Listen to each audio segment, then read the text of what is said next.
आणि आपण ही थेट दृश्य पाहतोय नाशिकमधून गोदावरीमध्ये सध्या मनसेचं हे आंदोलन चालू आहे। महाराष्ट्र नवनिर्माण सेनेचा झेंडा हातात घेऊन नाशिकमध्ये नदीत हे मनसेचे कार्यकर्ते उतरले। जलपर्णी एका हातामध्ये आहे आणि दुसऱ्या हातात मनसेचा ध्वज आणि अशा प्रकारे नदी किनारी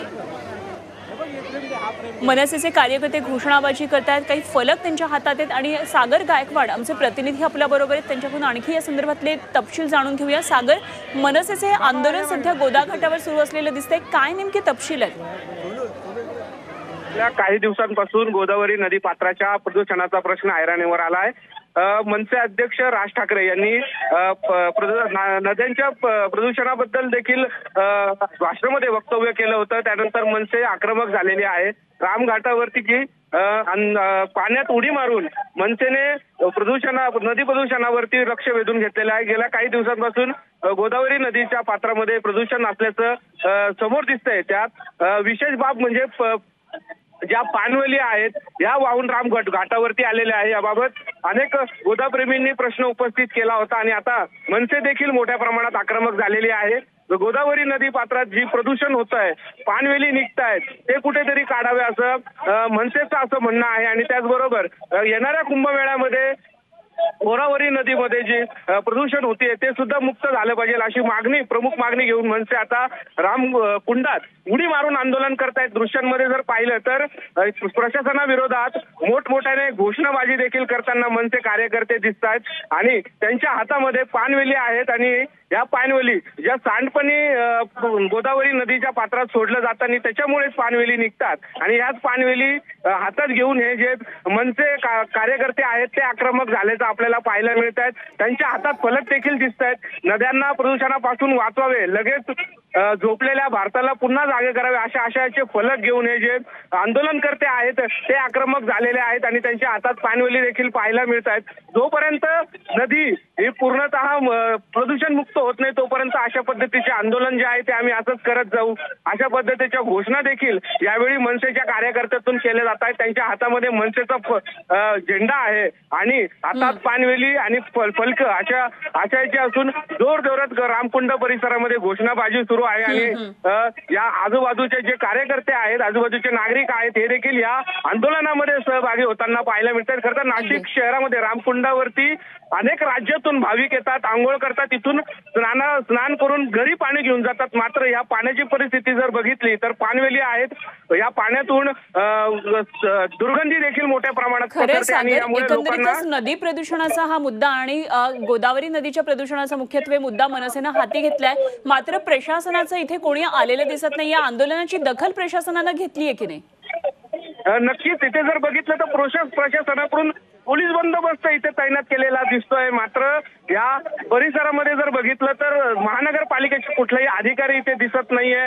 एवढं मोठं आंदोलन होत असताना देखील कुठल्याही प्रशासनाचा अधिकारी इथं नसल्यामुळे देखील मनसेच्या कार्यकर्त्यांनी आक्रमक भूमिका घेतलेली आहे। गोदावरी नदी म्हटलं की रामकुंड 12 वर्षाने इथे भरतो, अनेक देशभरातून भाविक या ठिकाणी स्नान करण्यासाठी येतात आणि तरी सुद्धा या पाण्याचा प्रश्न वर्षानुवर्ष तसाच आहे आणि या पाण्याची दुर्गंधी पसरते, पाणवल्यांचा प्रश्न मार्गी लागत नाहीये। प्रशासनाला निवेदन देऊन आंदोलन करून देखील यावरती जाग येत नाहीये। यामुळे आता हे मनसे आक्रमक झालेले आहेत, घोषणाबाजी करत आहेत आणि जर गोदावरी नदी पात्राची जी पाणी प्रश्न जर लवकरात लवकर मिटवला नाही तर मोठ्या प्रमाणात आंदोलन करू असा इशारा देखील मनसेच्या कार्यकर्त्यांकडून देण्यात येतोय।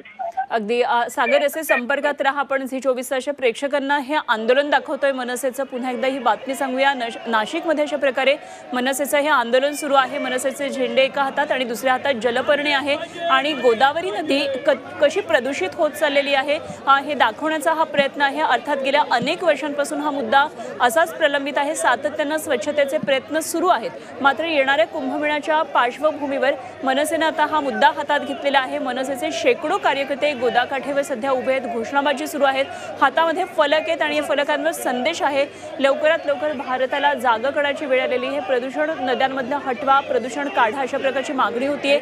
झी24 तासकडे एक्सक्लुझिव्ह दृश्य आपण पाहताय, नाशिकमधली गोदावरी नदीमध्ये मनसेचं हे आंदोलन सुरू आहे। अनेक महत्त्वाच्या मुद्द्यांना गुढीपाडव्याच्या मेळाव्यातून राज ठाकरे यांनी हात घातलेला होता आणि यामध्ये महत्त्वाचा मुद्दा त्यांनी उपस्थित केला होता तो म्हणजे जलप्रदूषणाचा, नद्यांच्या प्रदूषणासंदर्भातला.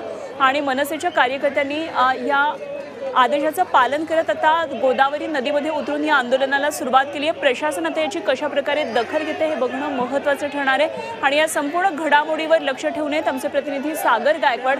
प्रशासन या ठिकाणी पोहोचलेलं आहे, पोलीस प्रशासनाचा तगडा बंदोबस्त आहे, मात्र महापालिका किंवा इतर प्रशासकीय हालचाली या ठिकाणी दिसत नाहीये. सागरकडून आणखी या संदर्भातले सविस्तर तपशील जाणून घेऊया. सागर, नक्कीच इथे जर परिस्थिती बघितलं तर गेल्या अर्धा तासापासून मनसेचं आंदोलन सुरू आहे. या आंदोलनामध्ये अजून देखील कुठल्याही प्रशासकीय अधिकारी पोहोचल्याचं दिसत नाहीये.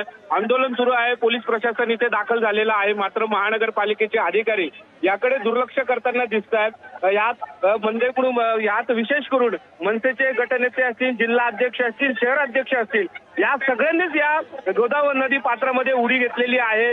आंदोलन मोठ्या प्रमाणात सुरू आहे, पोलीस मोरांचा मोठा बंदोबस्त इथं तैनात करण्यात आलेला आहे. मात्र तरी देखील महानगरपालिकेच्या कुठल्याही अधिकाऱ्यांकडे अधिकारी जे आहे ते या रामकुंडाच्या परिसरामध्ये दिसत नाहीये.